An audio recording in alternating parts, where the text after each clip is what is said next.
कल्पना कीजिए कि किसी व्यक्ति को विरासत में एक बेहद आलीशान और सुंदर घर मिलता है। अच्छा। ये घर देखने में इतना आकर्षक है कि कोई भी इसकी खूबसूरती का दीवाना हो जाए। हम्म। उसकी दीवारें मजबूत हैं, आर्किटेक्चर एकदम लाजवाब है। बिल्कुल हर कोई ऐसा घर चाहेगा। सही बात है। हम्म। लेकिन जैसे जैसे उस घर के इतिहास को खंगाला जाता है, तो एक भयानक सच्चाई सामने आती है। ओह वेट, किस तरह की सच्चाई? पता चलता है कि उस महल की नींव दर्द, शोषण और अनगिनत आंसुओं पर टिकी है। बाप रे, ये तो काफी डार्क है। हाँ, और सबसे अजीब बात तो ये है कि उस घर के जो मालिकाना कागजात है ना, जो रजिस्ट्री है, हम्म। वो उसी भाषा में लिखी गई है जिस भाषा ने वो दर्द दिया था। ओ मतलब जिसने शोषण किया उसी की भाषा में विरासत मिली है। एग्जैक्टली। अब उस व्यक्ति के सामने एक अजीब सा संकट है। क्या वो उस घर को अपना माने? क्या वो उस भाषा को अपना कहें जो उसकी रगों में दौड़ते हुए दर्द का मुख्य कारण है? ये बहुत ही गहरा संकट है। आज हमारी डीप डाइव चर्चा बिल्कुल इसी उलझी हुई स्थिति से शुरू होती है।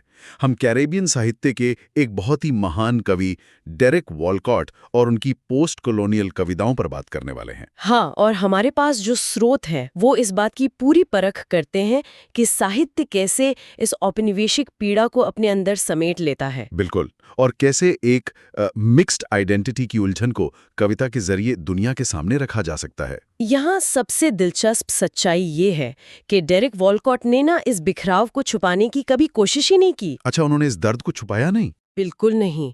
उन्होंने इस दर्द को अपनी कला का सबसे शक्तिशाली हथियार बना लिया। वो 1992 में साहित्य का नोबेल पुरस्कार जीते थे और उनका पूरा काम इस बात का सटीक प्रमाण है। यानी यूरोपियन साहित्यिक परंपरा और करीबियन अनुभव को एक साथ जोड़ना। हाँ बिल्कुल। उन्होंने एक ऐसी आवाज बनाई जो आधी सदी से ज्यादा वक्त तक दुनिया में गूंजती रही। वो किसी एक धरोहर को चुनते नहीं हैं और ना ही किसी को छोड़ते हैं। तो एक तरह से एक इंसान अपने बिखरे हुए इतिहास को शब्दों के जरिए जोड़ने का प्रयास कर रहा है। सही कहा। ये सिर्फ कविता नहीं है, ये उनके सर्वाइवल का एक तरीका है। मुझे लगता है इस विश्लेषण का मुख्य उद्देश्य भी यही समझना है कि ये बिखराव आखिर शुरू कहाँ से होता है। तो उस घर और विरासत वाले उदाहरण को भौगोलिक स्थिति में रखते हैं। हम चलते हैं सीधे सेंट लूसिया, जो कि कैरिबियन समुद्र में स्थित एक छोटा सा द्वीप है। हाँ, और यहीं वॉलकॉट का जन्म हुआ था। वो एक कवि, नाटककार और निबंधकार थे। लेकिन उनकी कविताओं में घुसने से पहले उस जमीन का इतिहास जानना जरूरी है। बिल्कुल, बिना जमीन को समझे कवि को नहीं समझा जा सकता। मैंने पढ़ा है कि सेंट लूसिया का इतिहास इतना उथल-पुथल भरा रहा है कि इसे Helen of the West Indies कहा जाता था। हाँ, ब्रिटिश और फ्रेंच ताकतों के बीच काफी लड़ाइयाँ हुई थी वहाँ। वेट, आपको पता है कितनी बार? लगभग 14 बार इन ताकतों ने उस द्वीप के लिए लड़ाई लड़ी और वहां का शासन बदला। 14 बार? ये तो बहुत ज्यादा है। वही तो सोचने वाली बात है। जब किसी जमीन का शासन, उसकी भाषा और नियम इतनी बार बदल रहे हों, तो वहां रहने वाले लोगों की पहचान पर क्या असर पड़ता होगा? ये एक बहुत ही क्रूशियल पॉइंट है। सेंट लूसिया का ये इतिहास सिर्फ किताबों में दर्ज डेट्स नहीं है।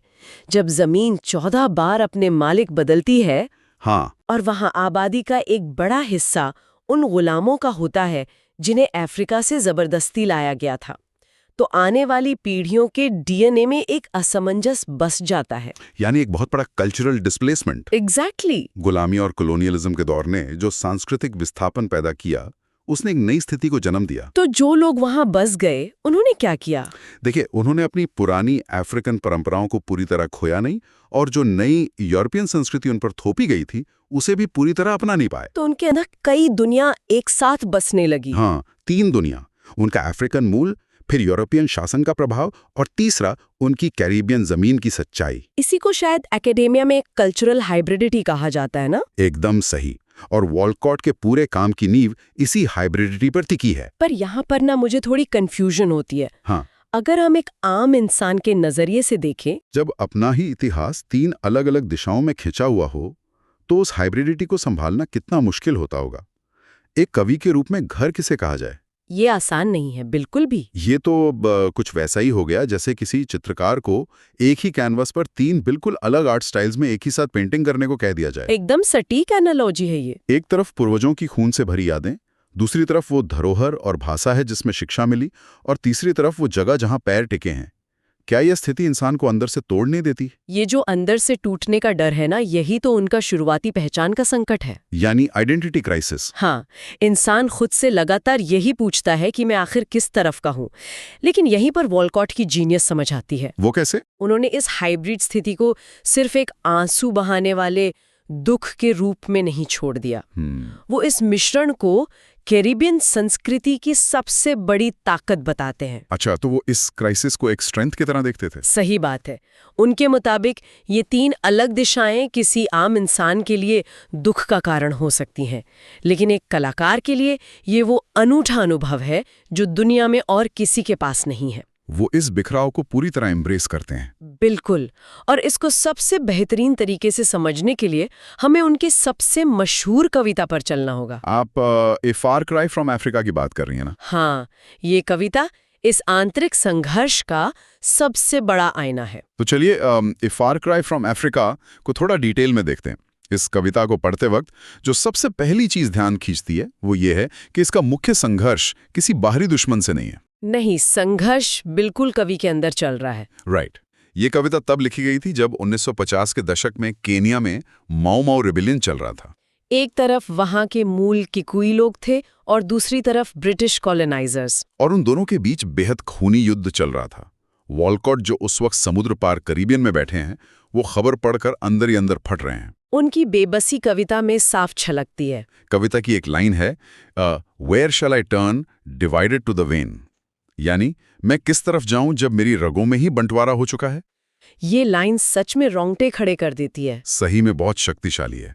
इस कविता में खून का जो प्रतीक या सिंबल यूज हुआ है वो बहुत हैवी है। बिल्कुल। और जब खून का जिक्र आता है तो उसकी दोनों लेयर्स को समझना जरूरी है। एक तरफ खून उस हिंसा को दर्शाता है जो उस वक्त कीनिया में अफ्रीकन लोगों पर की जा रही थी, जो जमीन पर खून बह रहा था। हाँ, लेकिन दूसरी तरफ खून का मतलब ब्लड लाइन या वंश भी होता है। अच्छा, उनकी एंसेस्ट्री। सही कहा।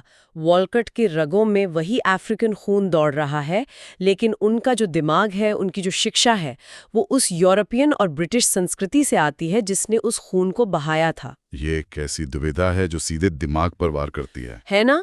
वो ना तो खुद को पूरी तरह ब्रिटिश धरोहर से अलग कर पाते हैं क्योंकि वही उनकी पढ़ाई और कला का माध्यम है, और ना ही अपने पूर्वजों के दर्द को भुला पाते हैं। इसी कविता में एक और लाइन है जो मुझे सबसे ज्यादा चुभती है और वैसे थोड़ा कंफ्यूज भी करती है। कौन सी लाइन? वो पूछते हैं, how choose between this Africa and the English tongue I love. अब मुझे एक बात समझाइए, अगर कोलोनाइजर्स पर इतना गुस्सा है, उनके अत्याचार पर इतनी पीड़ा है, तो उसमें ये इंग्लिश टंग आई लव वाली लाइन कहाँ से आई? ये सवाल सबके दिमाग में आता है। उसी भाषा से प्यार कैसे किया जा सकता है जिसने अपने लोगों को गुलाम बनाया? क्या ये एक तरह का हिपोक्रेसी नहीं लगता? देखिए, ये कोई हिपोक्रेसी नहीं है, बल्कि पोस्ट कॉलोनियल अनुभव का सबसे सच्चा और गहरा दर्द है। तो इसके पीछे का मनोविज्ञान क्या है?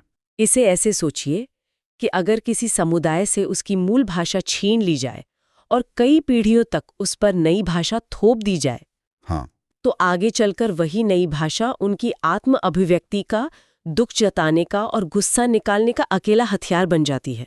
ओह, यानी इंग्लिश भाषा उनके लिए सिर्फ कम्युनिकेशन नहीं, एक हथियार है। एक धारदार हथियार।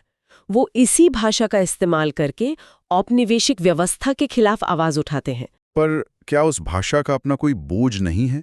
बिल्कुल है। ये भाषा उनके सीने पर एक परमानेंट औपनिवेशिक निशान, एक स्कार की तरह है। इस स्कार को मिटाया तो नहीं जा सकता ना? सही बात है, निशान तो रहेगा। पर उस निशान का इस्तेमाल दुनिया को अपना दर्द दिखाने के लिए जरूर किया जा सकता है, और वॉलकॉट ने वही किया। उन्होंने उस इंग्लिश टंग से नफरत नहीं की, बल्कि उसे मास्टर किया। क्योंकि वही अकेली आवाज थी जिसके जरिए उनका दुख दुनिया तक पहुंच सकता था। एग्जैक्टली। ये एक साइमल्टेनियस लव हेट रिलेशनशिप है जो इस कविता को एक टाइमलेस मास्टरपीस बनाता है। ये सच में दिल को छू लेने वाली बात है। जो हथियार दर्द देता है, उसी पर पकड़ मजबूत करके आप अपना अस्तित्व बचाते हैं। बिल्कुल। अब इस इंटरनल स्ट्रगल से थोड़ा बाहर आते हैं। अगर हम उस फिजिकल लैंडस्केप पर ध्यान दें तो कैरिबियन अनुभव एक और जगह बहुत गहराई से झलकता है। आप समुद्र की बात कर रहे हैं ना? हाँ, समुद्र। स्रोत सामग्री में उनकी एक और कविता का बड़ा गहरा विश्लेषण है जिसका नाम है सी ग्रेप्स। ये उनकी बहुत ही सुंदर कविता है। जब हम आमतौर पर कैरिबियन की बात करते हैं तो दिमाग में क्या आता है? सफ़ेद रेत, नीला पानी और हॉलीडेज। लेकिन सी ग्रेप्स में जो समुद्र की छवई है वो वेकेशन वाली बिल्कुल नहीं है। नहीं, यहाँ समुद्र एग्जाइल का, माइग्रेशन का प्रतीक है। और एक ऐसी भावनात्मक दूरी का प्रतीक जिसे मापना नामुमकिन है। और इस फीलिंग को समझने के लिए उस सी ग्रेप के पेड़ को समझना जरूरी है। ये पेड़ वहाँ काफी आम है ना? हाँ, ये पेड़ समुद्र के किनारे की रेत में उगता है। उसकी जड़ें बहुत गहरी नहीं जा पाती क्योंकि रेत लगातार खिसकती रहती है। फिर भी वो तेज हवाओं और नमकीन पानी के बीच टिका रहता है। बिल्कुल। और ये पेड़ सीधे तौर पर कैरिबियन लोगों का एक रूपक है जो डिस्प्लेसमेंट के बाद भी अपनी जगह पर टिके हुए हैं। तो कवि के लिए समुद्र सिर्फ एक बैकग्राउंड नहीं है। नहीं, पोस्ट कॉलोनियल कविता में कैरिबियन सी कोई एग्जॉटिक बैकग्राउंड नहीं होता। ये वही रास्ता है, वही मिडिल पैसेज है जिसके जरिए लाखों गुलामों को जानवरों की तरह जहाजों में भरकर लाया गया था। ओह, तो उस पानी में पूर्वजों का इतिहास दफन है? सही कहा।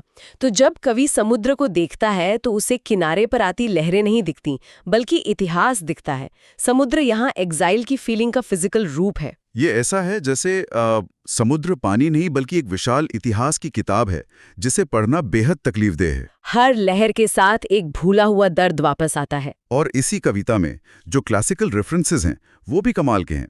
जैसे होमर की एपिक ओडिसी का जिक्र आता है। हाँ, जहाँ ओडिसियस नाम का हीरो वर्षों तक समुद्र में भटकता रहता है और अपने घर वापस आने के लिए तड़पता है। वॉलकॉट उस प्राचीन ग्रीक मिथ को सीधे कैरिबियन अनुभव से जोड़ देते हैं। ये उनकी एक बहुत खास टेक्निक थी। उस आइलैंड पर खड़े होकर उन्हें अपना निर्वासन और भी गहराई से महसूस होता है, क्योंकि उनकी घर वापसी कभी पूरी नहीं हो सकती। जड़ें वहां हैं जहां वो जा नहीं सकते, और जहां वो खड़े हैं वो मिट्टी दुखों से भरी है। और इसी टेक्निक को क्लासिकल अल्यूजन कहा जाता है। वॉलकॉट अक्सर ग्रीक या रोमन कथाओं का इस्तेमाल करते हैं। लेकिन एक सवाल है, वो ऐसा करते क्यों हैं? मतलब अपने दुख को ग्रीक माइथोलॉजी से क्यों जोड़ना? इसका बड़ा गहरा कारण है। औपनिवेशिक साहित्य में हमेशा से यूरोपियन कथाओं को ग्रेट लिटरेचर माना जाता था और बाकी सबको सिर्फ लोकल फोकलोर। अच्छा, तो यूरोपियन दुख को महान और बाकियों को आम समझा जाता था?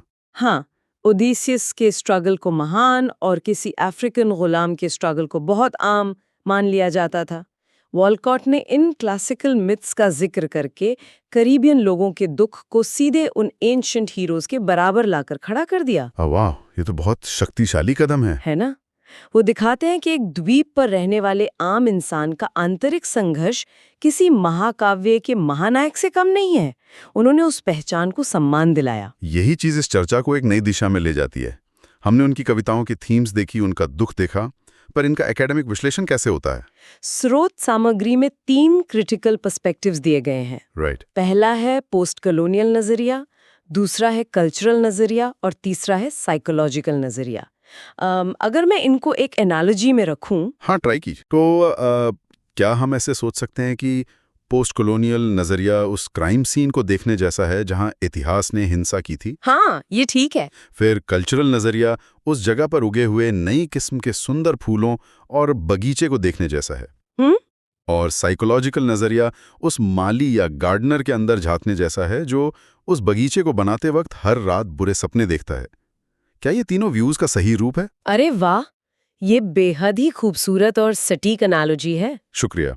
जब हम पोस्ट कॉलोनियल दृष्टिकोण की बात करते हैं ना, तो फोकस पूरी तरह इस बात पर होता है कि औपनिवेशिकवाद ने आवाज को कैसे दबाया। और कविता उस दबाव का विरोध है। बिल्कुल, क्राइम सीन की इन्वेस्टिगेशन की तरह।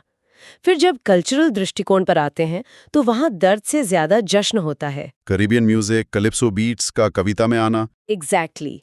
ये दिखाता है कि तबाही के बीच से भी कितनी वाइब्रेंट संस्कृति पैदा की गई। और तीसरा, साइकोलॉजिकल दृष्टिकोण सीधे तौर पर अ फार क्राई फ्रॉम अफ्रीका जैसी दुविधा पर फोकस करता है, जो आंतरिक थकान और ट्रॉमा की बात करता है। हाँ, जहां इंसान लगातार अपनी ही रगों में चल रहे युद्ध से परेशान है। इन तीनों नजरियों को मिलाकर ही उनकी जीनियस को समझा जा सकता है। और इस जीनियस का एक बड़ा हिस्सा उनकी टेक्निकल शैली भी तो है। मतलब अगर कोई सिर्फ इनका मीटर और राइम देखे तो लग सकता है कि ये कोई विक्टोरियन कवि लिख रहा है। उनकी भाषा बहुत रिफाइंड और क्लासिकल है, लेकिन उनके अंदर जो आत्मा है, जो विविड इमेजरी है, वो पूरी तरह से उस बिखरे हुए कैरेबियन लैंडस्केप की है। उन्होंने सिर्फ शिकायत नहीं की। नहीं, उन्होंने एक भयानक अनुभव को हाई आर्ट यानी उच्च कोटि के साहित्य में तब्दील कर दिया, जिसे ग्लोबल लिटरेचर नजरअंदाज ही नहीं कर सका। ये उनकी सबसे बड़ी जीत थी। उन्होंने सिखाया कि ज्ञान और कला तभी मूल्यवान होते हैं जब हम क्रिटिकल थिंकिंग का इस्तेमाल करें। सही बात है। वो औपनिवेशिक इतिहास के सिर्फ एक पीड़ित बनकर नहीं रह गए। उन्होंने विक्टिमहुड को अपनी पहचान नहीं बनने दिया, बल्कि मास्टर क्रिएटर बन गए। उनकी कविताएं आसान नहीं हैं पढ़ने वाले को, मजबूर करती हैं सोचने पर। और ये सारी चीजें सिर्फ बीते हुए कल के लिए रेलेवेंट नहीं है, आज भी इनका मोल है। बिल्कुल। अगर हम इस पूरे विश्लेषण के सार की तरफ आएं, तो एक आम इंसान की जिंदगी में इनका क्या मोल है? डेरेक वॉलकॉट का काम इतिहास, याद, एग्जाइल और अपनेपन के बीच का एक पुल है, जो आज के ग्लोबलाइज्ड वक्त में और भी जरूरी हो जाता है। हाँ, जहां लोग रोज अपने घर छोड़कर नए देशों में बस रहे हैं, हर दूसरा व्यक्ति किसी न किसी तरह के एग्जाइल या कल्चरल डिस्प्लेसमेंट को महसूस कर रहा है। तो जब लोग कई भाषाओं और कल्चर्स के बोझ के तले अपनी सच्ची पहचान ढूंढते हैं, तो वॉलकॉट की ये हाइब्रिडिटी वाली बात सुकून देती है। वो सिखाते हैं कि मिक्स स्थिति में खुद से डरना नहीं है, उसे ठीक करने की कोशिश नहीं करनी है, बल्कि उस बिखराव को अपनी असली पहचान मानकर गले लगाना है। पहचान कोई रुकी हुई चीज थोड़ी ना होती है। ये फिजिकल जमीन से ज्यादा एक मानसिक आकर्षण है, एक ऐसी दुनिया में जहां असमंजस है। वॉलकॉट का संदेश यही है कि बिखरी हुई धरोहर से भी एक बेहद सुंदर तस्वीर बनाई जा सकती है। बस शर्त यह है कि उस दर्द को पूरी ईमानदारी के साथ स्वीकार करना होगा। सही कहा। इन सब गहरे विचारों के बीच में इस चर्चा को समाप्त करते हुए एक आखिरी और थोड़ा परेशान करने वाला विचार निकाल कर लाना चाहता हूँ। बताइए, क्या है वो विचार? एक ऐसी स्थिति जो उस विरासत में मिले घर की एनालॉजी से जुड़ी है। वॉलकॉट ने उसी भाषा का इस्तेमाल किया जिस भाषा ने उनके पूर्वजों को गुलाम बनाया था, और उसमें उन्होंने एक मास्टरपीस रच दिया, नोबेल पुरस्कार जीत लिया। इससे एक बहुत चुभता हुआ सवाल बनता है। वही मैं सोच रहा था, अगर इंग्लिश एक अत्याचारी विरासत थी, तो उसी भाषा में दुनिया का सबसे बड़ा पुरस्कार जीतकर क्या वॉलकॉट ने उस कॉलोनाइजर की भाषा को पूरी तरह हरा दिया? या फिर क्या इस पूरे प्रोसेस में वो अनजाने में उसी औपनिवेशिक धरोहर और उन्हीं के साहित्यिक नियमों के आगे झुक गए? ये सच में दिमाग में अटक जाने वाली बात है। क्या किसी व्यवस्था को उसके ही शब्दों में और उसके ही नियमों पर खेलकर हराया जा सकता है? ये बहुत ही प्रोफाउंड सवाल है। जब विरोध करने का माध्यम भी वही हो जिसने घाव दिया हो, तो अंत में जीत किसकी होती है? यही तो। दिमाग के इस हिस्से को झंझोड़ने के लिए ये सवाल हम यहीं छोड़ देते हैं। किसी को उसके ही खेल में हराना जीत है या समझौता, इस पर जरूर सोचना चाहिए।